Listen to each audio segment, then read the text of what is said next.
Hello there, and welcome to Knock Out Depression. If depression has brought you to your knees, Knock Out Depression is in your corner.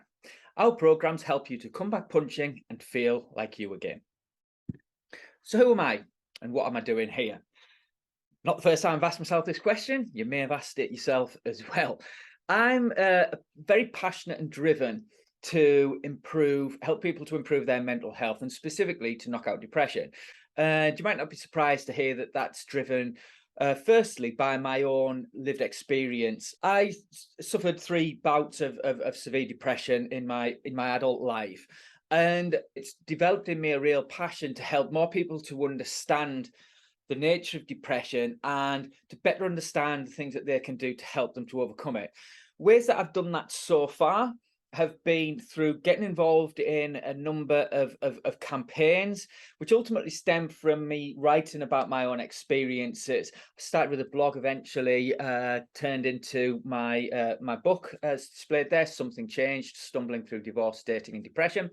Through that led to a number of opportunities, like I said, to be involved in campaigning, particularly through Time to Change, and was involved in some major national campaigns with them, including filming an awareness video with the Hollywood actress Glenn Close. I appeared on ITV's Lorraine Kelly show with Louis Spence for a feature on men's mental health. And my professional background has been in sport, and in particular in boxing. So I spent 11 years working for the national governing body, England Boxing. I've been passionate about boxing since I was a kid.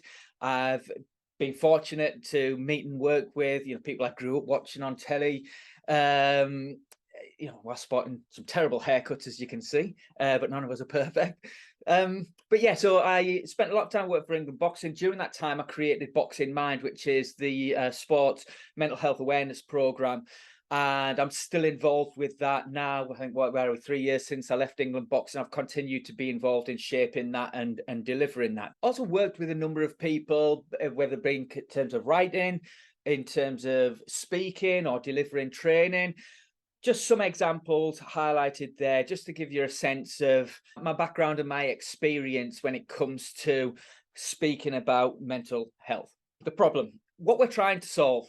1 in 4 adults in any given year will experience a mental health problem. And this is some very recent research that I'm going to highlight for you, which is part of a survey done by Mind to inform the new Prime Minister as to what her priorities should be. There was over 4,000 people responded to this survey. As I said, this is very recent. These figures were published in August. And 86% of respondents said that the government's top priority should be improving access to support for mental health.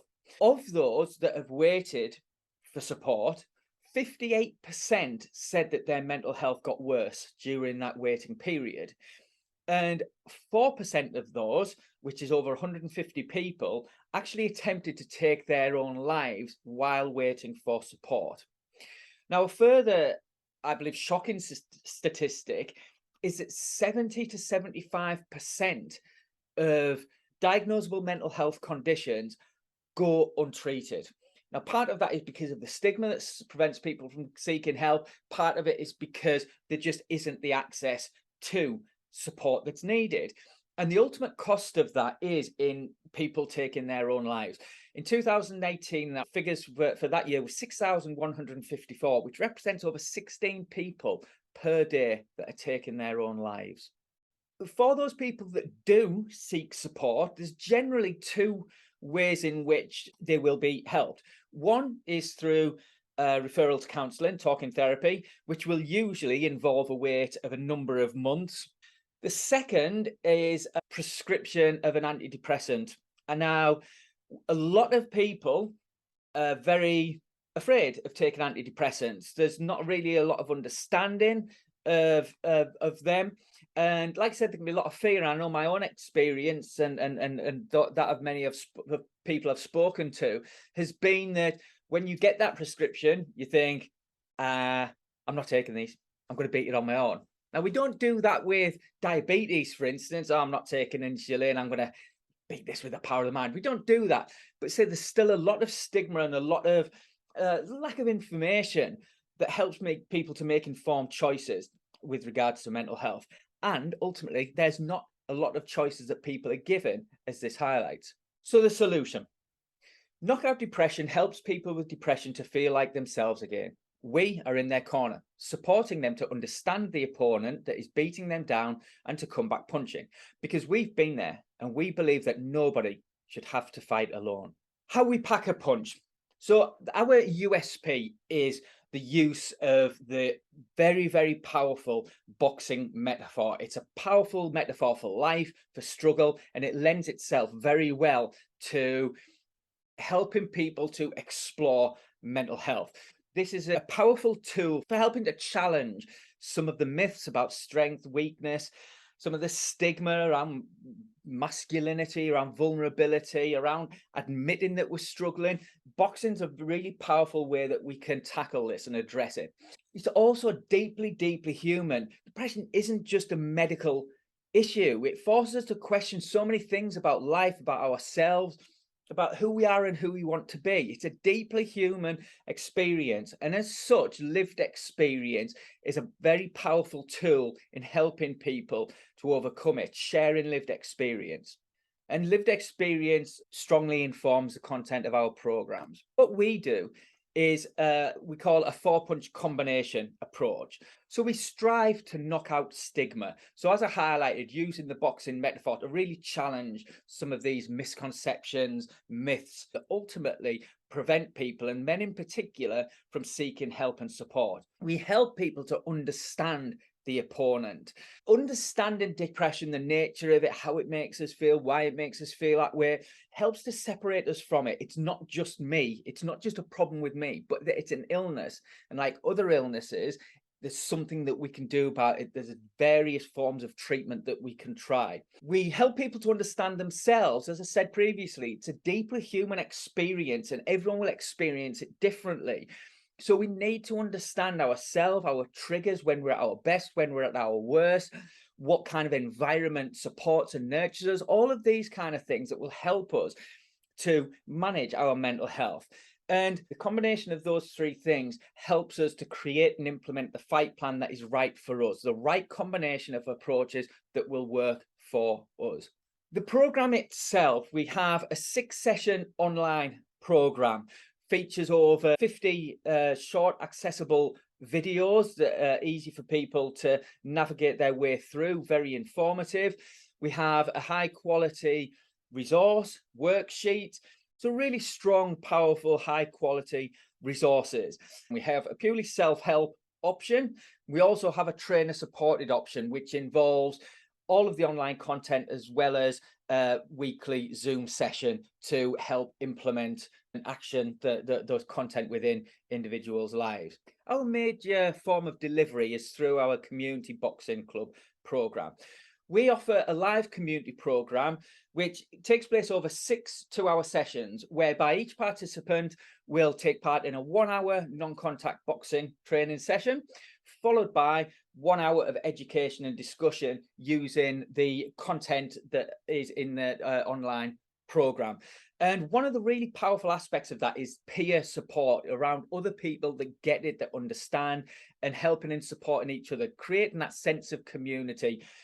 We each fight our own fight, but none of us has to fight alone. And that is a major feature of this program. What we're also doing is currently working with England Boxing on partnering to offer a license to England Boxing clubs, whereby they can provide access to the online program to their members. So the community program is essentially aimed at wider members of the community that are currently involved in boxing. The license program is for boxing club members to access the online content. England Boxing have 980 affiliated clubs, and within those there's 19,000 members. 25% of clubs are in the most deprived 10% of neighbourhoods. Now, that means that those are areas you tend to see more mental health problems. It also means they're more able to access funding to run community programmes such as this. And there is a lot of grant funding that's currently available to support programmes around mental health and some of the contributing factors like loneliness, isolation, etc. There's also real appetite for mental health support within England Boxing. Like I said, I worked there for 11 years. I created the Boxing Mind awareness program. So people are aware more of mental health, the nature of the problem, but there needs to be, again, more support in terms of, well, what next? Where can we go if we are struggling and we need help with our mental health? In terms of where we are currently, we have run 2 successful community pilots at my boxing club in Billingham, in Stockton-on-Tees. And as you can see there, some of the feedback we've had really positive responses. We've had real improvements demonstrated in people's mental health and their confidence in being able to manage their mental health. We have funding secured to run a further 2 programs and have further applications in that we're waiting outcome for to run a further 9 programs. We're also in the process of developing a corporate offer. As well as myself, we have 2 further directors, which enables us to apply for community grants programs. We have Ron Tully, who was my former boss at England Boxing, head of development at the national governing body. He's now retired. He has a very impressive CV, and one of his major achievements was in a prior role where he worked for the Sports Leaders UK and created the hugely successful Community Sports Leaders Award. We also have Lucy Williamson, who I met on a business development program. Lucy is a coach and a magistrate, and she also has experience of developing and growing a nationwide coaching program. What we're asking you for today, we really want to scale our business. We've recently invested in professional branding, which you can see here, and we want to go to the next level with our marketing. And to do that, we want to work with social media marketing specialists to really leverage our profile and our presence on social media, and to get the word out to more and more people about the services that we provide. We also want to really leverage video content. We've got a powerful visual brand, and so I'd like to invest in being able to create some really professional, high quality promotional videos, really illustrating the power of what we do. I'm asking for £1,020 to pay office costs for a period of 12 months, and also £750 for kit and merchandise. So as a trainer wearing fully branded kit, and also merchandise such as boxing gloves, water bottles, things that can again help with our brand visibility and help with people that create that sense of community and belonging on our programs. Amounts to a total request today of £9,270. In terms of our plans for growth, we want to be in a position by the end of March 2024, which is our year 2, that we will be delivering our programs nationwide. We will have a train the trainer program, which will have trained 10 people who will be actively delivering our programs in boxing clubs throughout the country. We will have secured funding to deliver 95 community programs across the country to over 1,140 participants. And we will have licensed 100 boxing clubs to offer our programs to their members in partnership with England Boxing. We will also look to leverage video content via YouTube, where a lot of people will go to search for help with how to overcome depression. Again, we've got a powerful product, a powerful metaphor, really powerful, impactful branding, and I really want to leverage that through YouTube. And we will also have programs tailored to the workplace and to corporate well-being. Our projected revenue is that we will have generated a turnover of £46,000 at the end of year 1. The end of year 2, it will be £239,000. And in year 3, we will turn over £750,000. Further detail is included in the business plan, and this graph illustrates the breakdown of where that revenue is coming from across our different programs. Thank you very much for your time in considering our pitch and our proposal. I'd be very happy to answer any questions that you may have. Thank you very much.